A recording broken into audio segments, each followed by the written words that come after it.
Barrister Fuad আমাদের দেশের একটা সম্পদ। যারা ব্যারিস্টার ফুয়াদকে ভালোবাসেন এবং বাঁচেন না, সবাইকে দেখার জন্য ব্যারিস্টার ফুয়াদ আমাদের দেশের মুখপাত্র।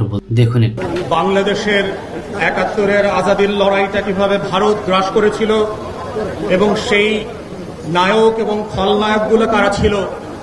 আমরা সুস্পষ্টভাবে জানি যে আমাদের সীমান্তের ওপারে যারা আছে তারা কখনোই আমাদের বন্ধু না এবং বন্ধু ছিল না। কিন্তু যেটা আমরা জানি না সেটা হচ্ছে আমাদের সশস্ত্র বাহিনীর মধ্যে কারা ঘাপটি মেরে দিল্লির খলনায়ক অ্যাসেট হিসাবে কাজ করছে। আমরা যেটা জানি না সেটা হচ্ছে আমাদের ডিজিএফআই, এনএসআই, এসবি, ডিবি থেকে শুরু করে রাষ্ট্রের আমলাতন্ত্রের মধ্যে নখরে নখরে কারা কারা বাংলাদেশকে প্রত্যেক দিন বিক্রি করে দেওয়ার জন্য কাজ করছে। সোশ্যাল মিডিয়াতে আমরা শুক্রবার থেকে জানি যে কে কে এই শুটিং এর সাথে জড়িত। তারা মোমেনশাহী থেকে সীমান্ত ক্রস করে ওই পারে চলে যাবে। গারো পাহাড়ের এক ফিলিপ নামে ছেলের কথা বললাম, কিন্তু আমাদেরকে সোশ্যাল মিডিয়াতে জানানো হলো এই শুটার নাকি সিলেটে যাবে। কারা জানিয়ে পুরো জাতির দৃষ্টি পরিবর্তন করেছে। আমাদের সংস্থাগুলো ৪০ মিটার নিচ থেকে নাকি বিএনপি জামাত ধরতে পারত এক সময়। মাটির নিচ থেকে নাকি তারা মাইক্রোস্কোপ দিয়ে জাতীয় শত্রু এবং পাকিস্তানের গোলামদেরকে নাকি তারা ঘরে বের করত। তাহলে আজকের সেই মাইক্রোস্কোপ গুলো কোথায়? আপনাদের ৪০ মিটার মাপার ফিতা কি নষ্ট হয়ে গেছে কিনা? যারা আজকে বাংলাদেশের ভিতরে বসে আমার আজাদির লড়াইকে ধ্বংস করে দিয়েছে, ৭১-এর পরেও আমরা দেখেছি বাংলাদেশে কিভাবে স্বাধীনতাকামী মুক্তির লড়াইয়ের সৈনিকদেরকে ব্রাশফায়ার করে ৩০,০০০ ৪০,০০০ মানুষকে এই আওয়ামী মুজিববাদীরা হত্যা করেছে। আমরা দেখেছি কাউন্টার কুর মধ্য দিয়ে আমাদের সশস্ত্র বাহিনীর ভিতরে শৃঙ্খলা বিনষ্টের যে নিরলস প্রচেষ্টা। আমরা সেই সময় দেখেছি কাদের সিদ্দিকের মতো এক গোলাম রাজাকার ভারতের, তার নেতৃত্বে কাদেরিয়া বাহিনী করে সীমান্তের প্রশিক্ষণ, টাকা এবং অস্ত্র দিয়ে আমার শত শত বিডিআর জওয়ানকে হত্যা করা হয়েছে। আমরা ৭৫ পরবর্তী বাস্তবতায় দেখেছি কিভাবে বাংলাদেশে রাজনৈতিক অনৈক্য তৈরি করা হয়েছে। এই প্রসেসের মধ্য দিয়ে পৃথিবীতে প্রত্যেকটা আজাদির লড়াইকে কিভাবে খেয়ে দেওয়া হয়।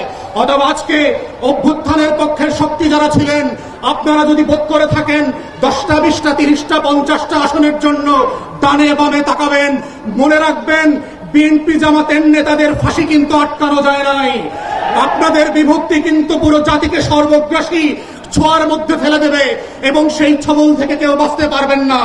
তাই আজকে ৭৫ পরবর্তী সেই বাংলাদেশের আজাদি যে হস্তক্ষেপ ছিল, আজাদি ছিনতাই হয়ে গিয়েছিল, সেই ছিনতাই হওয়ার ইতিহাস থেকে নতুন করে আবার আমাদেরকে শিখতে হবে যে বাংলাদেশের এই খলনায়করা কিভাবে প্রশাসনে ঘাপটি মেরে বসে আছে, বিভিন্ন রাজনৈতিক দলকে বিভ্রান্তির মধ্যে ফেলছে। গণ অভ্যুত্থানের এক দলকে আর এক দলের বিরুদ্ধে বট বাহিনীর মিথ্যা পোস্টের মধ্য দিয়ে লেলিয়ে দেওয়া হচ্ছে, সম্পর্ক হানি করে বাংলাদেশকে রাষ্ট্র আকারে দুর্বল করা এবং এইখানে নির্বাচনকে ভণ্ডুল করবার যে আয়োজন চলছে এবং এর পিছনে যে বয়ানের রাজনীতি আছে। আমার ৫ দশকের বুদ্ধিবেশ্বরা, আমার সাংবাদিক আর শিক্ষকরা ফেসবুকে যারা বিভিন্ন সময় সুশীলতা দেখান, তারা যেভাবে বয়ানের রাজনীতি করছেন, দিল্লির আধিপত্যবাদকে সফট পাওয়ার আকারে আমার সামনে হাজির করছেন, এইটা হচ্ছে অশনি সংকেত। এবং গণ অভ্যুত্থানের তরুণদেরকে মাথায় রাখতে হবে যে এই অভ্যুত্থানটা কিভাবে আগেও আজাদির লড়াইটাকে নাই করে দেওয়া হয়েছিল, কোন কোন উপকরণ দিয়ে করা হয়েছিল, কোন কোন প্রতিষ্ঠানকে দিয়ে করা হয়েছিল, রাজনৈতিক দলগুলোর ভুল সিদ্ধান্তগুলোকে কিভাবে আবার মঞ্চস্থ করবার চেষ্টা করা হচ্ছে। এটা বোঝার মধ্যেই হচ্ছে জুলাইকে ধরে রাখার একমাত্র সত্য। আজকের গণ অভ্যুত্থানের শক্তিগুলোকে মাথায় রাখতে হবে। শত্রু সাপেক্ষে আমার বয়ানের রাজনীতি যেমন মোকাবেলা করতে হবে, শত্রু সাপেক্ষে আজাদির লড়াইকেও হেফাজত করতে হবে। এটাই হচ্ছে আজাদি ধরে রাখার একমাত্র বাহন।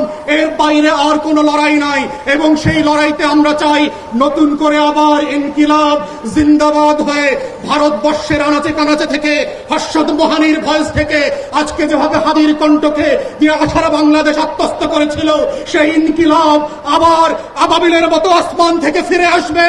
ইনকিলাব ইনকিলাব ইনকিলাব ইনকিলাব ইনকিলাব ইনকিলাব।